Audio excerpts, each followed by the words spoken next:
for this amazing webinar on match personal statement. So our guest speaker is Dr. Basel Abdelazeem, who's a MD, cardiovascular fellow, West Virginia University, former chief medical resident of McLean Healthcare, Michigan. And he is a creator of Unlock Your Future, ACE Residency, or Fellowship Interview.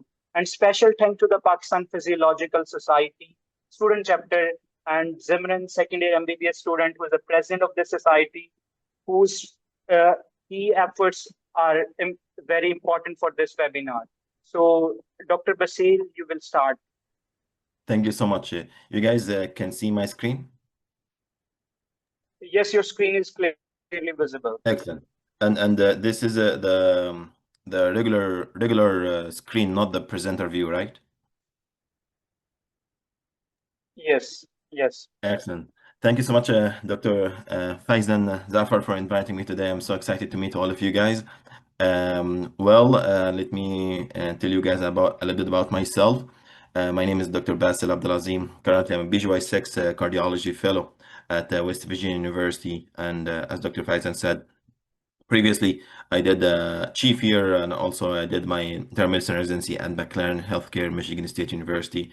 During that time, I got actually from Egypt, so my first match cycle didn't match, so went to for prelim and then applied again.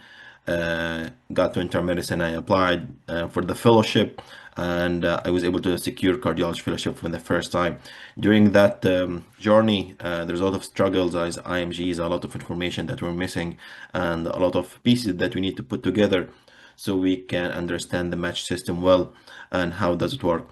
Specifically for the interviews and the personal statement. Regarding the interviews, I quickly made Unlock Your Future ACE Residency Fellowship interviews on Udemy. This is like summary for all the questions and how to answer them in the best format, very structured format for your match season. We will talk about it later. We will talk about it more, but today we're gonna focus on the personal statement. All right, guys. So personal statement, it's a new piece for all of us. What's a personal statement? So the personal statement, this is a piece of paper that actually 99 of the program director, they read it very, very, very, very carefully because this answers any questions that may not be in your CV. This highlight your motivation, your real character and the personality, why you are wanna go to this specific specialty, like internal medicine or surgery or whatever your specialty. It should highlight your unique experience, and let me stress on that unique experience. So if I did my personal statement and Dr. Faizan did personal statement, if I put my name on his, it should not fit. It should be unique to each one of you guys. God forbid if any one of you guys had like any red flag, like low USMLE scores, like failed attempt, or anything in your CV like as a red flag. This is the place that you should explain why that happened. And finally, it should and serve that you are a good fit to the program, which is very, very, very important, and we will talk about it more during our webinar. And the last piece of information they want to look at, what's your future goals and what's your career plans. So this is very important. You need to convince the reader that you are the best fit and you have the potential and the passion for the program and for the specialty. It's very, very, very important. All right, and I wanna tell you guys a little bit about the guidelines on how to write personal statements. So first, avoid rehashing your CV. Don't mention anything that you already put in your CV, except if you want to tweak it in certain way and you want to highlight certain or personal aspect of it on what did you learn, or how did this experience impact you personally, which make you a good fit to either the program or the specialty. So this is number one. Number two, most of the program director, they advised me, there's no like certain thing about that, but this is like common between all the program directors. It should only be one page on the error system. One page on the error system. So it's gonna be like around like 500 or 600 Word file, Word on the Microsoft Word. So you have select single spaced regular size font around 11 or 12, and make sure when you finish your personal statement, put it on the errors, download a copy. It should be only one page. The program director doesn't have time to read 2 or 3 pages. Please, only one page.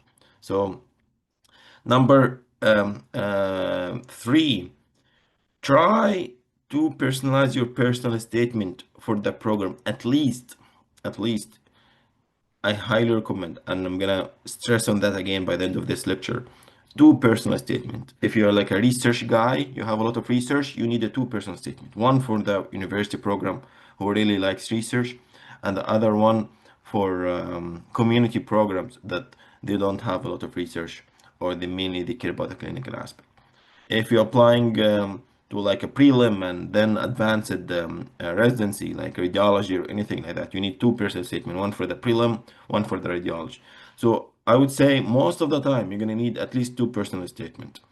Avoid AI, please avoid AI.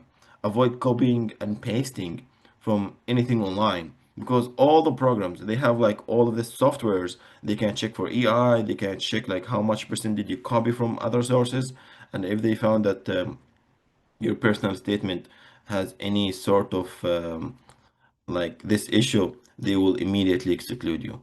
And finally, I can't stress enough about the grammar.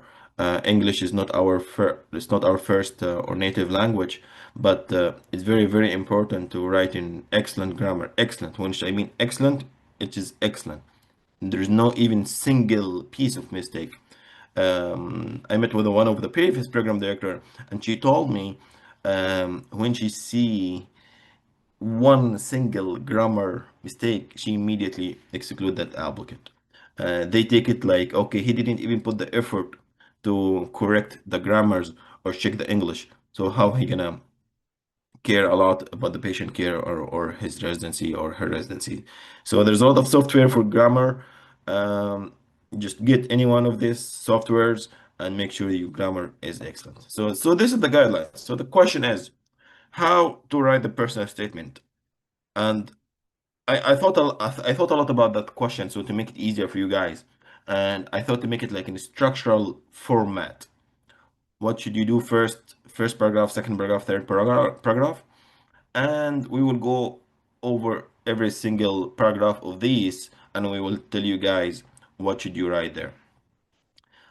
But the ideas itself, it should come from you. You have to reflect upon yourself, upon your experience. Ask your friends, ask your colleague, ask your parent, your sibling, ask them. You have to find why did you choose this specialty, why you are passionate about going for residency for 3 years or 5 years for this specialty. And if you have the opportunity, read others people personal statement who got matched. Read them. If you have like a friends for medicine or pediatric or any other specialty, please read it. It could be helpful, and you can at least understand the flow, or maybe you can generate some similar idea. Please do not copy and paste, but you can generate at least some similar idea. So the ideas from you, I will give you the structure. All right.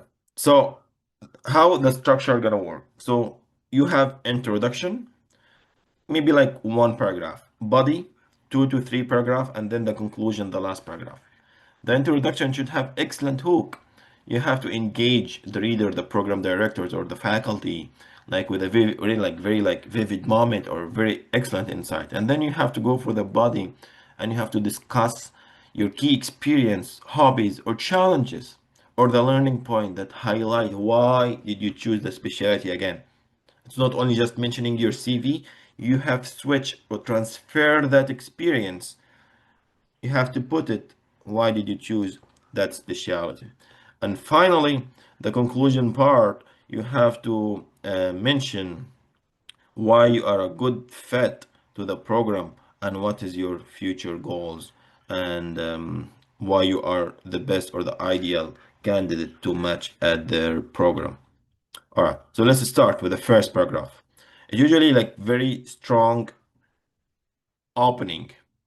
You can talk about clinical moment, patient story, or like key realization, or maybe moment from a hobby you really like and you want to transform that moment to medicine. This strong hook or opening, it should be maybe like 2 or 3 sentences. It should be like very powerful, eye-catching, and I guess it could be like the most difficult 2 sentences that you may write because you need like very short and sweet, and you need to hint at your theme without revealing the whole story because you want to keep the readers still engaged. So let's see some examples. So, for example, internal medicine, you can mention something like, I found clarity on the complexity the first time I managed patient with a multi-organ failure. Maybe surgery, the precision of the scalpel mirrored the precision I strive for in my decisions.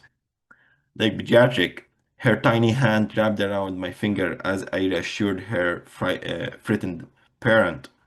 Maybe psychiatry, listening to real listening was the most therapeutic intervention I could offer. Something like very like that, nice and sweet. You're gonna hint about your story. You're gonna hint about what's going on in your personal statement, and so on and so on. There is a lot of a lot of opening, and it's very very important to use this very specifically for each specialty, like specific hook for that. All right. So you start with the opening, and then what? So then you have to start writing about the actual body content. It should be like 2 or 3 paragraphs, and it should highlight why you.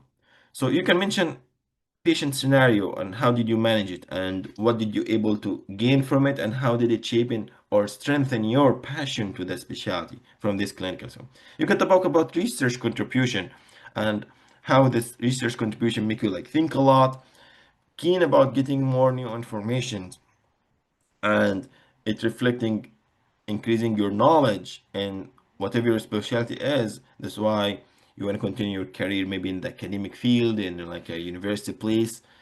It should be like something like this. Maybe you want to talk about your leadership role in certain area. Maybe you have like some student activity in your home country and you want to talk about the leadership role or maybe the teamwork experience. Again, it's not only just saying what did you do, it should reflect what did you gain from the personal level and how you can implement that in the patient care. Always think patient care. This is the key. This is the key, guys. Always think patient care. Always think what you guys gonna offer from all of this experience so you can put it there. Volunteer experience. We do a lot, even overseas, but sometimes we don't mention it. I'm not sure why. Sometimes I'm 100% sure all of you guys, very smart, excellent guys from Pakistan, from all over the world who are gonna listen to this webinar. You guys did a lot to the point that you guys are applying for the match now. So 100% sure that you guys have a lot of experience, but just you need to sit back and reflect and think what did this experience put on you, like volunteering or community work or anything like that. And maybe like resilience stories, like overcoming challenges or adapting a new change. Um, Egypt, it's like still developing country, and I'm from Egypt, and I see a lot of my colleagues even like having difficulty paying for simple stuff like books, pens, stuff like that, and they came here and they became a resident and they became an attending. So this is a very nice story. How did you overcome that? Another story like from people who I met personally, like they're the first physicians from their family, and it's very hard, very difficult, and to be that person. And people here appreciate that kind of story. So if you have like some sort of resilient story, you can put it there. Put it there. Don't be shy. Don't be shy, guys. So whatever experience you have, again, think about patient care. This is what they really care about here. And what is the criteria or the traits that affected your personality, and you need to highlight that from whatever experiences that you're going to use, either volunteer, research, leadership, clinical rotation. And this is going to be your core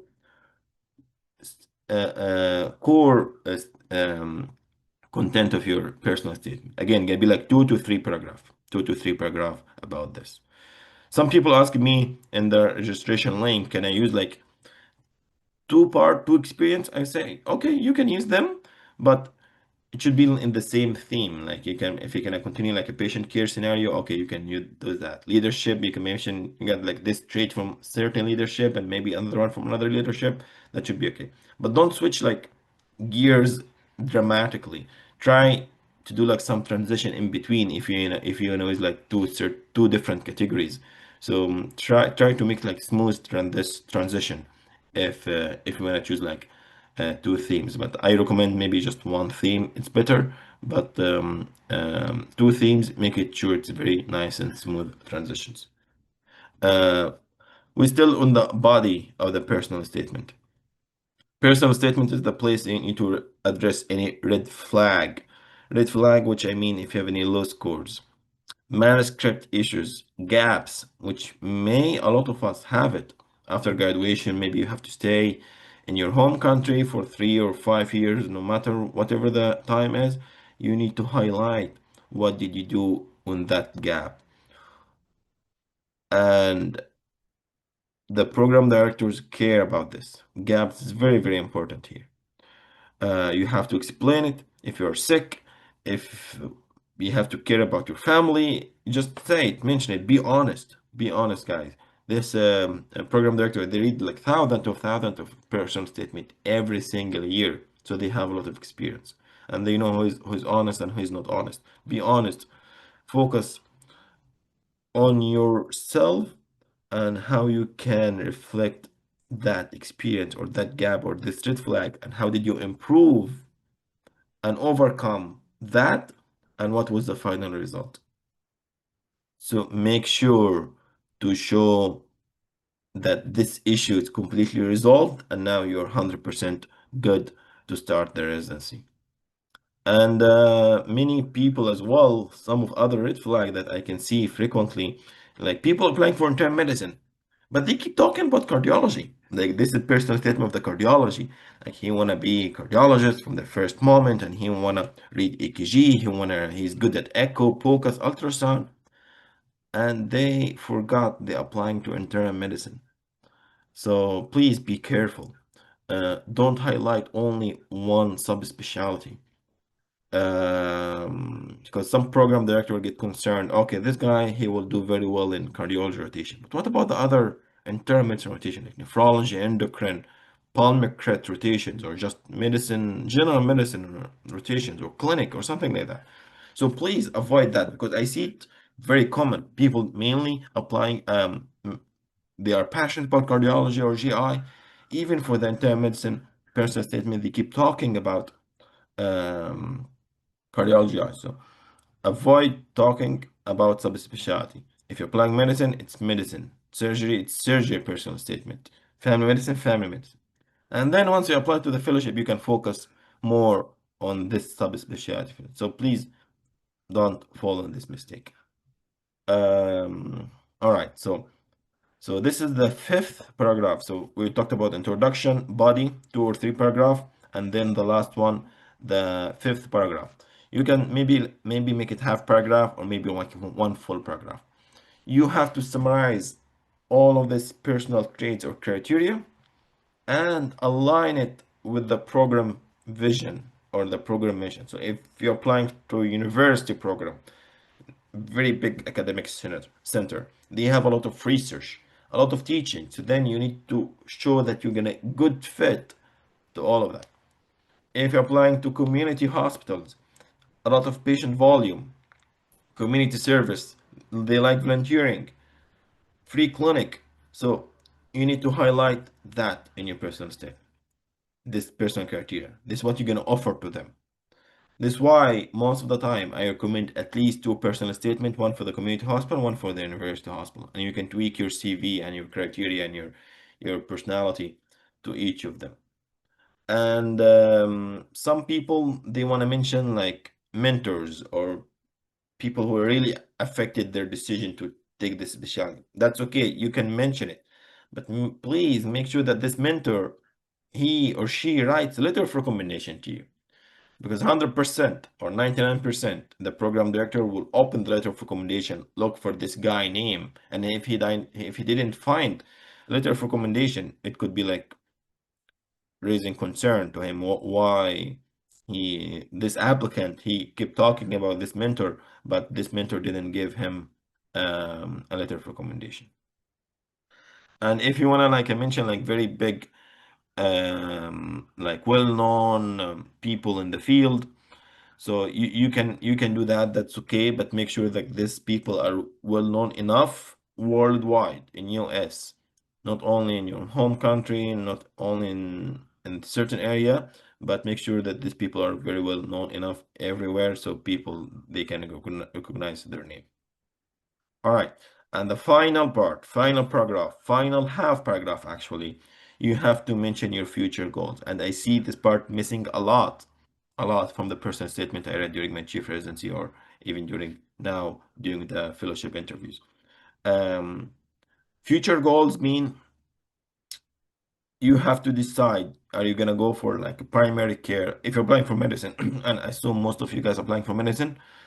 You have to decide, are you going for primary care, hospitalist route, fellowship route, and you have to decide, are you going for academic or community. If you want to go to a certain rural area or city area, you have to mention that clearly.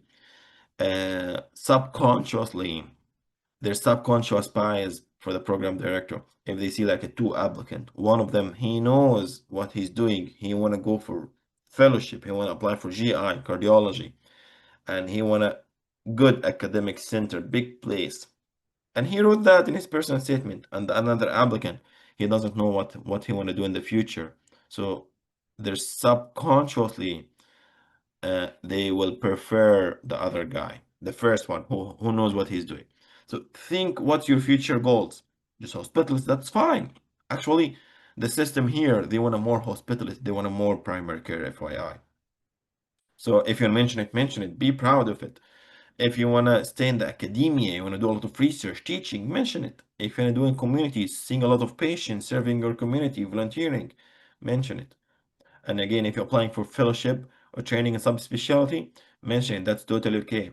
One of the questions I got, if the program that I'm applying to doesn't have that fellowship, should we avoid it? I would say yes, you can avoid it. Just try to keep it simple, broad statement, and you do another personal statement with mentioning your fellowship intention in the program that they actually have that fellowship.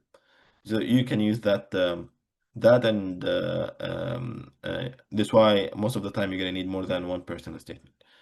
And finally, if you like teaching, if you like research, mention that, but again, make sure that they have like a medical student to teach if you want to mention teaching, and if you want to do research, make sure that they actually care about research and they do a lot of research. So it's all about personalization of your goals with the missions and the goals of the program. So be aware about that point. All right, so we talked about the structure, introduction, body, and conclusion. Then I will give you like some tips that could be helpful to you guys when writing your personal statement. So first, as I mentioned, try to stick to one theme only. If you do like multiple themes, don't go over than two themes, and you have to really be good at transitioning from the first one to the second one. It's better to keep it one theme. Make it authentic, as I mentioned in the beginning. If I removed my name, put someone else's name, it should not fit. It should not fit. It should be like very unique to you. And you have to stay away from the cliche story or opening or something like that. Like most of the program director, they advise against using like quotes or like or like very like this well-known cliche that one of my family member had a cancer, that's why I decided to go for medicine to treat. Avoid that, please. Avoid that. It has been like used like hundreds of thousands of time, and they don't like it anymore. They don't like it anymore. So please be careful, be attentive to details, and try to make it unique and personalized. Finally, mistakes. Mistake that you should avoid in your personal statements. Please, please, you need to be specific. Don't be generic. So if you want to say, like, I will give you like a weak example. I'm looking for a residency program that offers strong training and supportive culture. You may think it's good. No, it's not. You can apply to this to any program. So how to make it stronger, to more specific to the program. You can mention like your program's strong emphasis on outpatient continuity clinics and its partnership with the free clinic or city health network align with my career goals of providing long-term and community-focused care, because I want to be like a primary care physician focusing on the community or rural area. So this is specific. The first one is not. All right. Number two, avoid criticizing your medical schools. You guys should be very proud of your medical school. Never talk ill or talk bad about your medical school. So some of the examples that I saw in the past, like my medical school lacked strong mentorship and they have limited exposure to research, which made learning challenging. Even if it's true, it can cross as unprofessional and it may raise a concern about your attitude. So even you can mention maybe like something like in very nice way if you want to talk about it. While my medical school's resources were limited, I thought out mentorship opportunities at nearby teaching hospital, which strengthened my research skills and broadened my clinical exposure. You guys see the difference, okay? More than one page. Again, as I said, do not make it more than one page. Number four, using vague or complex vocab. You have to use it very simple vocab. It's not like English literature vocab. It should be like very easy readable to the program director as well. Don't use the overused motivations. The one that I mentioned earlier, I want to be a doctor or because my relative or XYZ illness inspired me. Even if it's true, but it can be like very well known, a cliche, and please avoid that. And even some program director, they can see it like taking this lifelong career decision on only like certain event of one of your relative can suggest immaturity.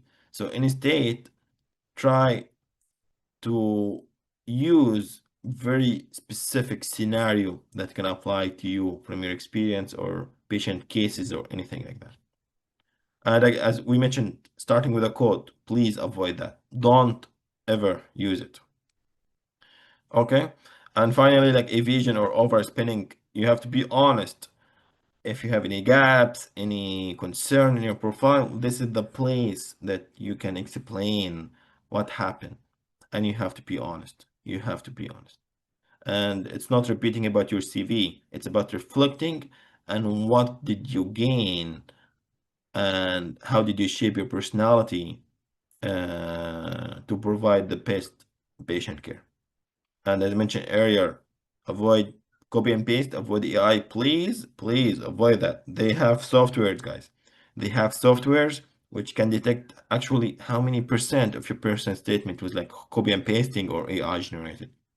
So be mindful about that. I will try some put examples or some insights about your personal statement. So, weak personal statement for internal medicine.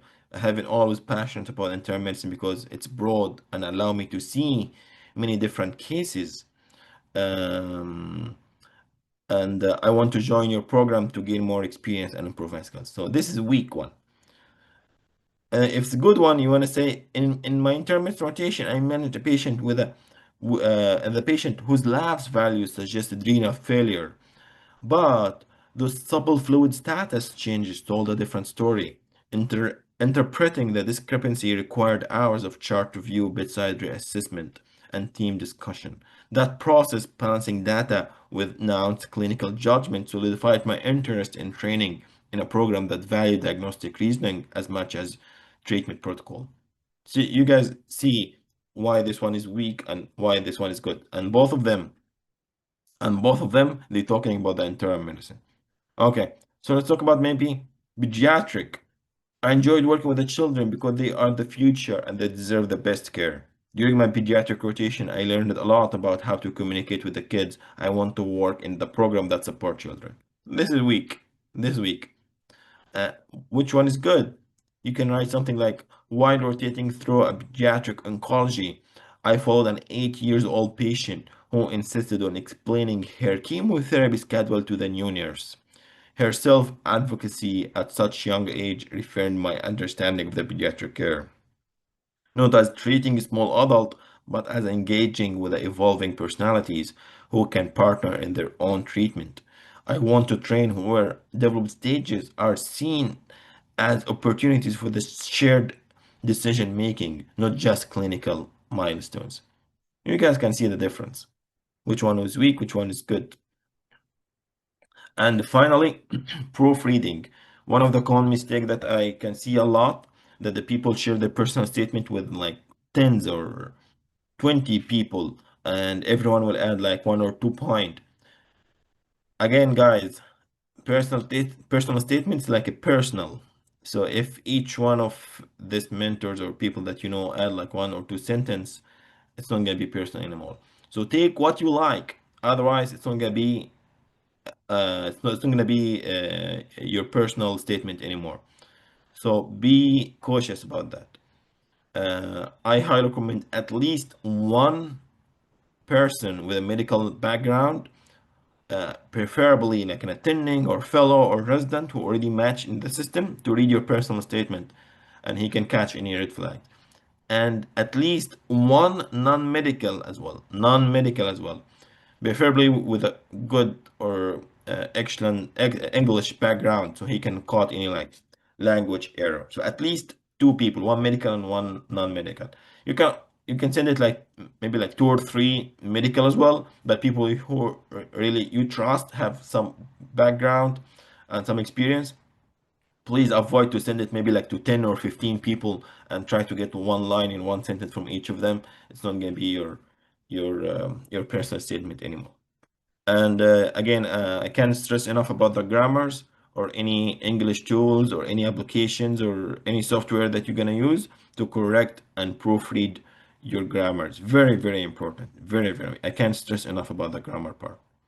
And finally, as I mentioned earlier, using multiple personal statements is okay. You can make one even for state specific. You want to really stay in New York. You want to really stay in Michigan. So you can actually make personal statement only for all the programs in Michigan or New York, and then do another personal statement for the rest of the US. Academic versus community hospitals, one here, one there. If you're applying for multiple specialty like a prelim and then advanced position, you need at least 2 personal statements. If you're applying for family medicine and internal medicine, you need one for the family medicine, one for the internal medicine. Same family medicine and pediatric, one here, one there. And please be very, very careful while assigning this personal statement to the program during ERAS. The last thing that you wanna assign like a wrong person statement to the wrong hospital. So you have to be very careful if you're gonna use multiple person statement. And this will come to the end of our webinar. I hope that you guys will get this email. Congratulations, you have matched. You guys one of the best. Trust all of you guys that you will do great. And final reminder about our course for the residency interviews. We have a lot of reviews, excellent reviews. We have people matched, and I made this coupon code for you guys. It's gonna be only valid for 5 days. Dr. Faizan, you can just use it. It will give like a 50% discount on the Udemy. And hopefully in the future, me and Dr. Faizan, we will talk. We will arrange another session talking about how to prepare for the interviews for the residency, maybe late September or early October. And I'm gonna send you guys an email with this coupon code, and that's it. Let me know if you have any questions, and the best of luck. And I'm ready to take questions.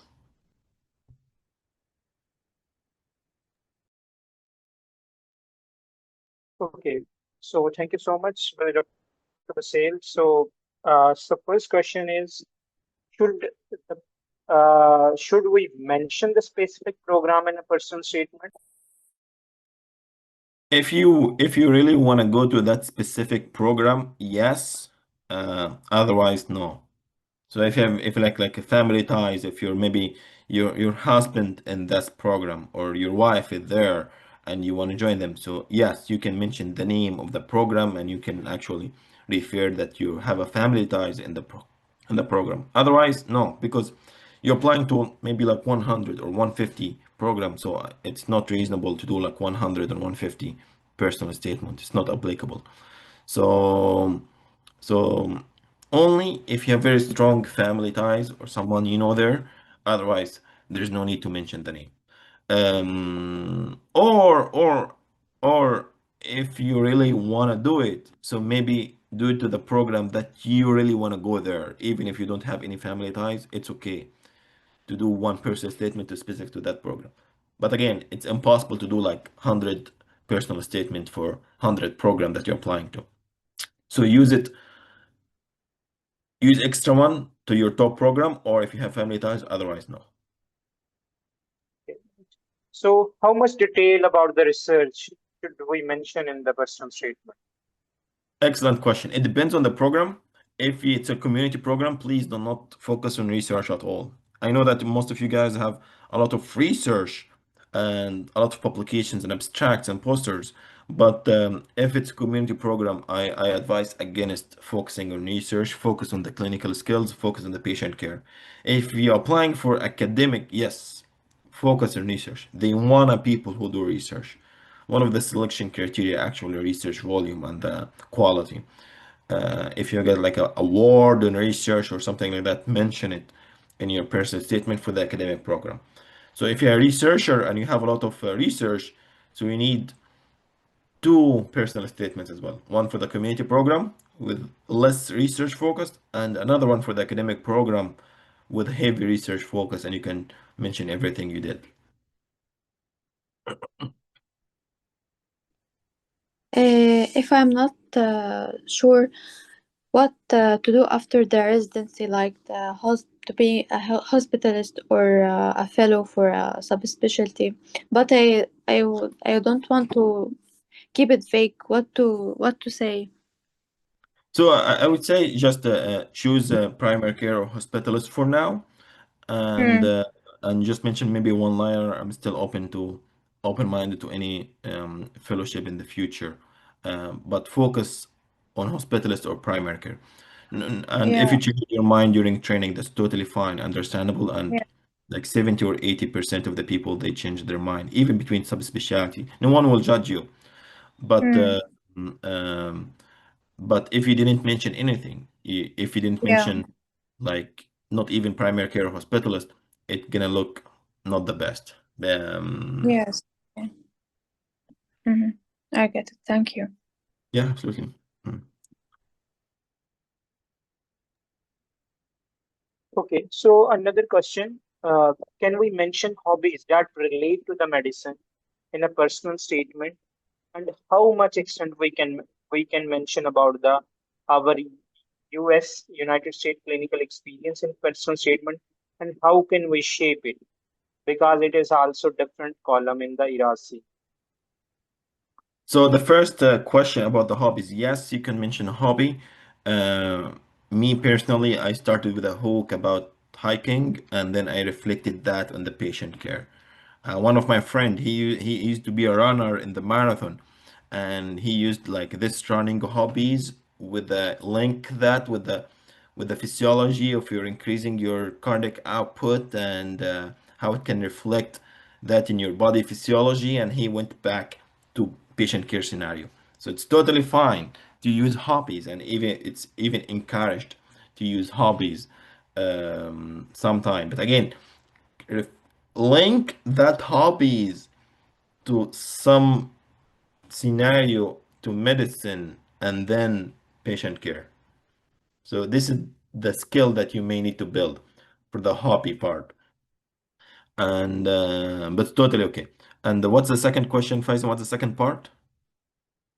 Dr. Faizan, what's the second part?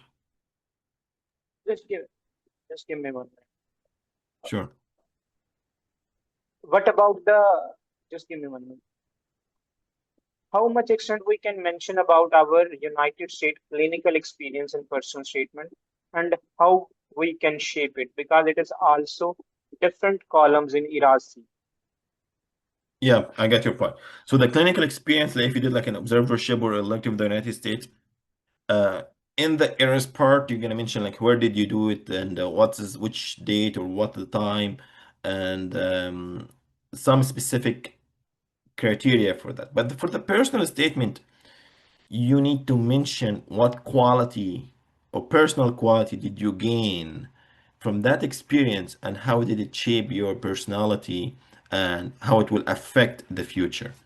So, for example, if you're doing internal medicine rotation and you attended like a Code Blue, and did you seem happy the rapid response team in the United States, and how did they deal with that scenario and try to save the patient life? So you can mention this very specific patient scenario, and you can say something like this encounter taught me the multidisciplinary team effort, and everyone is very concise, everyone is very focused on his task and how organized to provide the best patient care. And I like that moment. That's why I will do my best during intermittent rotations or intensive rotation to work in multidisciplinary fashions with my attending, with my co-resident and my fellows and the pharmacist, and providing the best patient care. So this is the trick. In the errors, you're only mentioning fact, but in the personal statement, you're mentioning like a moment that shaped your personality, and you really like that, and it affected your decision to pursue medicine.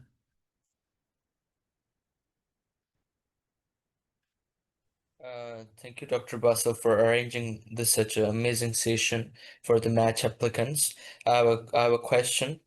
That there are multiple like ideas about the personal statement that you should write in a storytelling.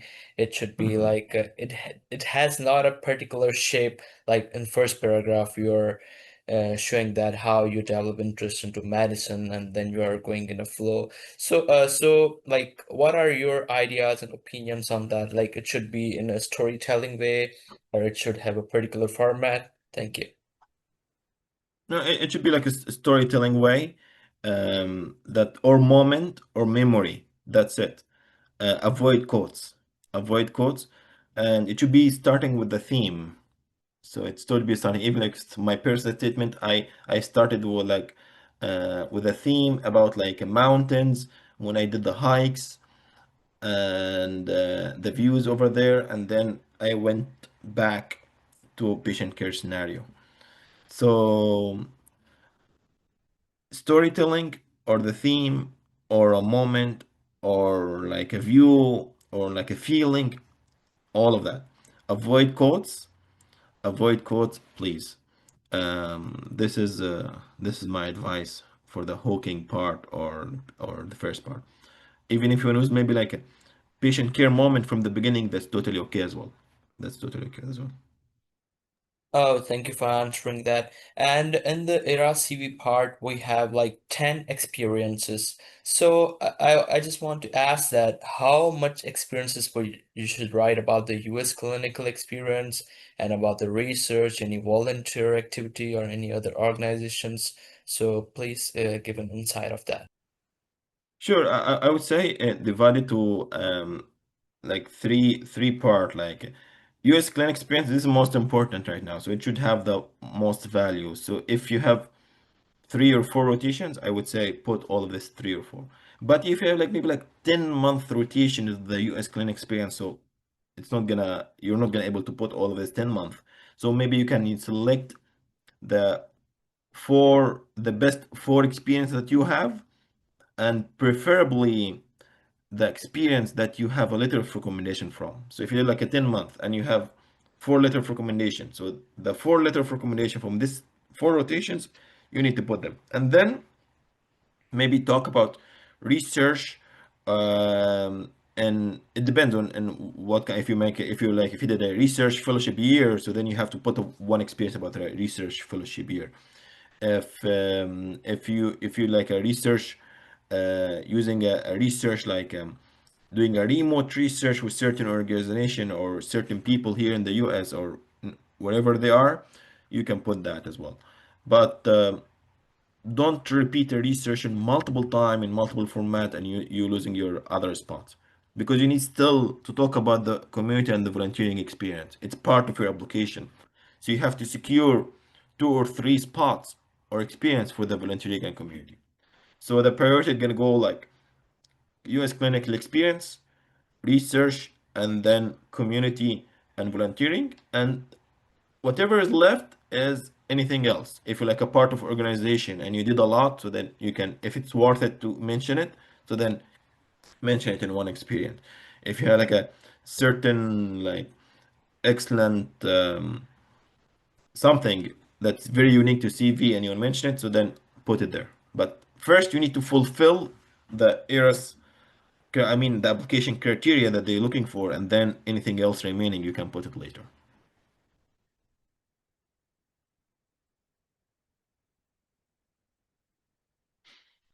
All right, so I got the direct message to me. Can we put 6 US clinical experience and 4 others like 1 year house job research and volunteer? I would say 6 US clinical experience, maybe a little bit too much. Maybe try to make it 4 or 5, the best ones, and the rest you need, yes, house job. Yeah, if you're like a resident in your home country, you can put it there. If you're research, yes, put it there in volunteering. But um, don't make everything US clinical experience. You still need to fulfill the others criteria that you have. So if you don't have a lot of volunteering and if you don't have a lot of research, or and don't have anything else except US clinical experience, I would say yes, you can do it, but it's better to fulfill all the boxes in your application. Another direct message I got: do you think 3 medicine letter of recommendation can be used for family medicine program? Please don't. Try to get family medicine letter of recommendation if possible. If possible, maybe you can use one medicine letter, but the program director, they can actually see it, that this is not medicine letter of recommendation, it's family medicine. So it's not recommended, but if this is what you have and you don't have anything else, so I guess you don't have any other choice, but you still have time, you still have a month from now, and try to get family medicine letter of recommendation. It's way better. It's way better than that. And you can upload as much letters as you want, and you can upload as much personal statement as you want. And during the application time, you can select which one to which program. And so this is my advice to you. All right. Any more question? Okay, so another question about Anish Kumar. What about the impactful experience? If someone has no any impactful experience in the life, should we write that and need to fill the column or leave it? What's impactful experience again? One more time, Dr. Faizan? So, what about the impactful experience? If someone Mm-hmm. has someone has no any impactful experience in the life, so the participant wants to ask, should he leave that column? You mean during the ERS itself? During the ERS? Yes. Yeah. I mean, you guys have a lot. You can mention anything. Like, it can be like similar to what we discussed, like a patient care scenario is the best, I would say. Sometimes they meant by impactful experience if you have like a major stuff that happened in your life that actually impacted your decision, you can mention it there. Maybe like one of my friend, like he struggled a lot, and he went from 3 different countries to finish his medical school, which showed that he is very persistent and resilient to finish medical school and applying to residency after that. So he mentioned that in this part. So this is impactful. If you did like a lot of volunteering work on community service or free clinic, and you really love treating patients with multiple complex pathology for free or to serve your community, this is impactful experience. You can mention it. So for the earth, you need to fill as much as you can. Don't leave anything empty. Don't leave anything empty. As long as you have it, and I'm 100% sure that most of you guys have it, because you didn't reach to this degree without having it. So make sure to show and talk about yourself. People here likes to talk, like to show off. So don't be shy from highlighting your achievement and highlighting your success. You should be very proud that you guys reached to the third stage, this stage, and you're applying for residency. So yeah, this is my answer. Yeah, I asked that question because 70 to 80% of the candidates who are applying have this column filled with like any date from their families and how they impacted them. That's a usual story of every candidate. So how you look up into that? So we should like write something unique to stand out.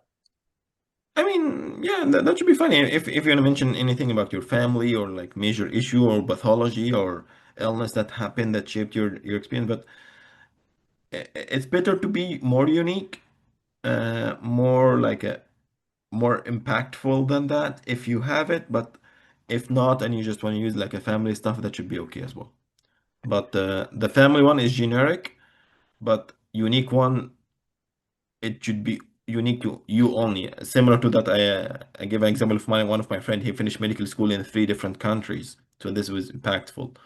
If you want to mention like um, even like a patient case, like a cardiac arrest or something happened and you saw it in your eye, or you saved someone's life, or like bystanders did the CPR and you're the one who did that, and you saw the impact on that, you can mention that as well. There's no clear guidelines, but it should be like a very powerful moment in your life that make you to decide to go to internal medicine or pediatric or whatever specialty you're applying to. All right, thank you. I appreciate the answers. Yeah. And one last question that like we have a person that has geographical preference. So there are mixed reviews that some people say that do not put the geographical preference because it like blocks the chances of getting interview from the other states from the one you pick. So how about your insights on these that we are only allowed to pick 3 geographical states? So could you please tell us more about that? So it depends on your CV and the application. If someone has like excellent scores, excellent CV, he fulfilled all the criteria. So this guy, all the programs from all the states, they will consider his application. So, and if he's actually really he want to go to anywhere, so I would say just leave it open. But if you are like an average applicant, average school, your CV is okay. So then try to look at the previous or the last 2 or 3 years, the match map. You will find it on the ECFGME website. You will find how many percent of each state are IMG's international medical student. And you will need to select these states as a geographical preference.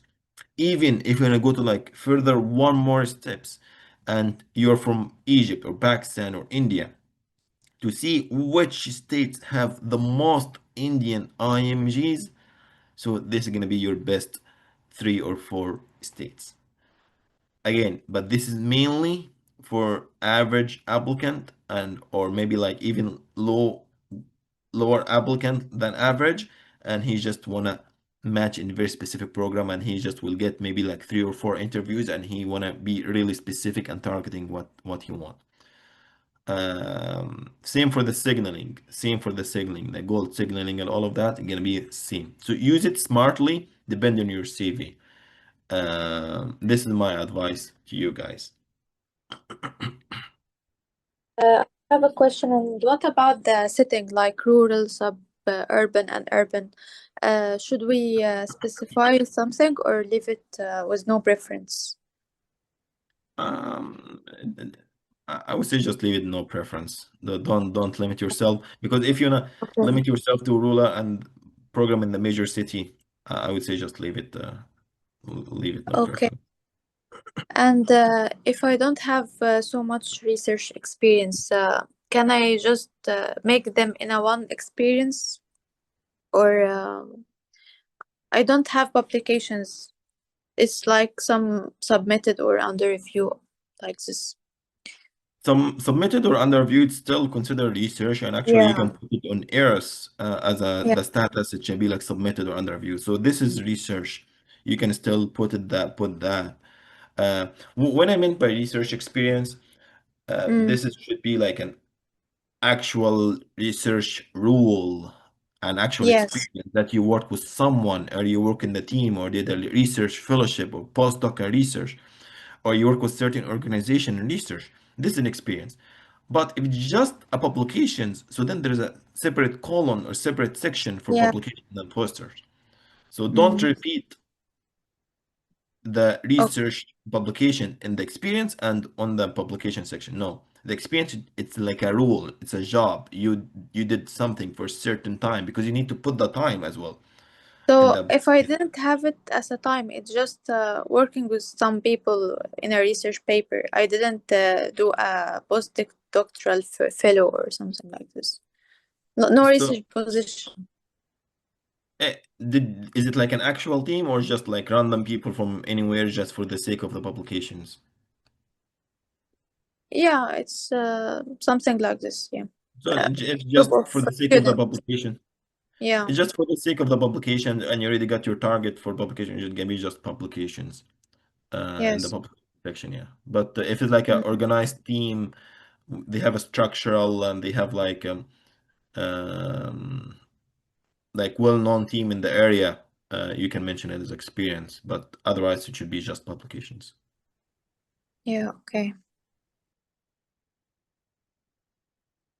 All right. Any more question, Dr. Faizan? Okay.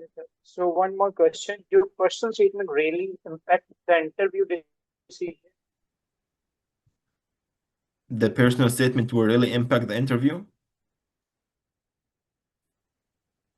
Decision. Decision. Yes, it will. It will impact the interview decision. That's totally, absolutely correct. It can eliminate you. It's not guaranteed that you're gonna be ranked high, but they use a personal statement as elimination tool. So avoid red flag so you don't get eliminated. Once you get the interview, you already passed all the filters. So then the interview game, it's about like how did you answers and everything, and we will talk about it later. And also, I have a whole the course on Udemy about the interview. But to reach interview, it's all about the personal statement and the CV and the errors and the scores and all of that. So personal statement definitely play a role. Most of the program, they read it, they care about it, and they will ask you about it. So if you mention like a patient scenario, and if you mention like a hobby or like a moment or certain experience in your personal statement, please be very well prepared, because most of the time they're gonna ask you about it. So it will definitely play it safe. Don't raise any red flag, so you can just pass that filter. And this was my strategy during residency. Actually, I was just I'm from Egypt, um, not English native, so I just want to like pass all of this. There's just red flags. I don't want to raise any red flags about myself. Just to pass that. You don't have to impress anyone. Just play it safe. Don't raise any red flags. Just to get the interviews. That's it. That's it. Yeah. And Uh, you unfortunately you will never know it's red flag until someone else will read it, and someone else with experience, because I remember my first personal statement I wrote. I like cardiology, so I was applying to internal medicine, so I wrote my personal statement about the cardiology and ECG and ultrasound and echo and all stuff. And one of my colleagues, man, you're applying to medicine, not cardiology. So I thought it's a very good personal statement, but again, um, people with experience who will tell you if it's a red flag or not. So it's very important to show to someone else with experience who matched, who is a resident, who is a fellow, or attending even better, to tell you if this is a red flag or not. And Dr. Basil, for example, that I have some of the publications, I worked with different mentors. So talking about the experience, like I haven't joined any of the research organization, or we don't have such platform to like add in the experience. So how could I portray my research experience that I did work with the different mentors and I gain a lot of insight from it. So how can I shape that in experience without having a platform or any organization? I mean, don't it depends. Or if you have like a certain team that you always work with for a long time and certain one or two people, you can put it. That's okay. You can put it on the experience section. But if I did a publication with you, Anish, and publication with Dr. Faizan, and publication with someone else, and they just random everywhere. There's no structure, there's nothing. So then it just be publication. But if like the same people, same team, same mentors, even though it's not like under umbrella of certain organization or name, you can still put it as one experience. That should be okay. So I think Dr. Merna was asking about that as well. So don't get me wrong. If it's just random people Yeah, for the sake okay. of the publications, so just publications. But if the same people, same team, even though it's not under certain name, you can still put it as experience, but try to highlight the teamwork ethics, try to highlight the deadlines, sticking to deadlines, to try to highlight efficiency in the experience firm. It's better if you have like a name or organization or something like that, but if you don't, it can be your personal judgment. If you think it's really structured format, same people, same team, you can still put an experience, but if just publications with random people, so they're gonna be just publications. Thank you, Dr. Basil, for answering all the questions. This is the best webinar I've attended this season, and I'm looking forward for the more webinars for interviews with you. And thank you. And I would appreciate if you could drop your email at the end of session. Thank you. Sure, Thank you, sure. Doctor. Thanks everyone. I will send you. I will send you. Whoever registered. I think I have the email, so I will send you like an email with the recording, and also Dr. Faizan will post the recording on the YouTube, and I will send you the coupon code for the interview course as well. And best of luck to all of you guys. Best of luck to all of you guys. I wish you all the best, and hopefully you will get matched. Okay. Thank you so Thank much, you. Dr. Basel Abdelazeem and Yeah. Pakistan Physiological Society student chapter. So, Meg, you can ask a question? Assalamu alaikum. Is Dr. Basil here or has he Yes, left? yeah. No, I'm Okay. here. Okay, it was a very, very good webinar. We got to learn so much from you. I just have a little question is that I have been graduated for quite a time now, and like I gave my step 1 back in 2023, and I haven't given my step 2 yet due to some of my study problems, due to my family issues and stuff. But now I'm very, very anxious about the gap years. I am doing a government job in Pakistan right now, and I have work experience. I'm continuously doing volunteer work. I'm continuously doing uh, medical camps in the far-flung areas in Pakistan. But I'm anxious about the gap period too. So, what do you suggest that I would? How could I shape it in my personal statement that it wouldn't look so odd? How many years of gap? You said 23 to 25, so 2 years only? No. In 2023, I did. I gave my step 1. Like I When did you decided graduate? to I graduated in 2019. Oh, I see. So you decided to take the route since starting 23. Yeah, exactly. In 2022, I decided to give my exam like I started preparing in 2022. I gave my exam in the January of 2023.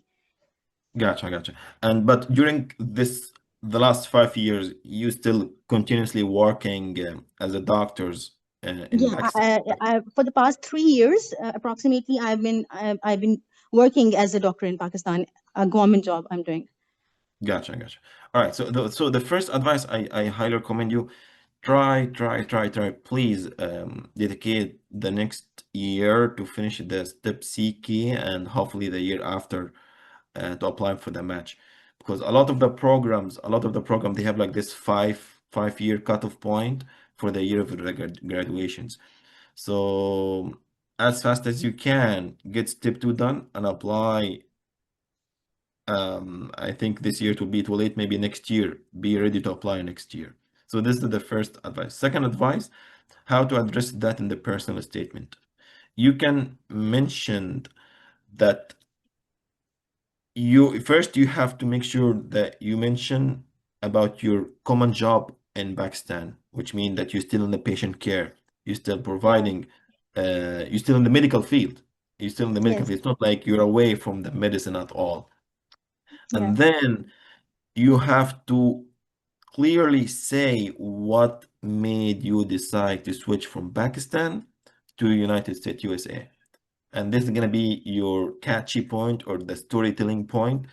Could be like encountered, could be like a visit here, maybe like a friend that you talk to, maybe like a common case that you ask as advice to one of your friends here, and you guys talk together, discuss together, and you got really inspired with the knowledge or the how he gave the differential diagnosis or something like that. And then you decided to switch from Pakistan and to USA to improve your knowledge and your experience. Or maybe you did 1 month of elective year, or you came here as an observer, or anything like that. Or maybe a family reason, maybe your husband is here and you decided to move with him. So my advice, make sure that you are in medical field for this 5 or 6 years, and then the switch point, this is going to be your storytelling, personalized to you only. Why did you switch from Pakistan to United States of America? And using any of these examples. And personal advice again, don't wait more than next year to apply for the match, please. Don't wait. Okay. You have to Thank apply you as soon so as much. possible. Thank Absolutely, you. man. Best of luck. Best of luck.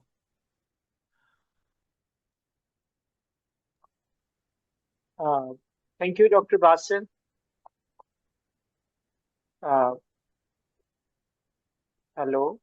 Yes, Faizan, yes, I'm hearing you. I think there is no question, so I think we should conclude the webinar, and we will do webinar in beginning of October on interview, Sounds right? good.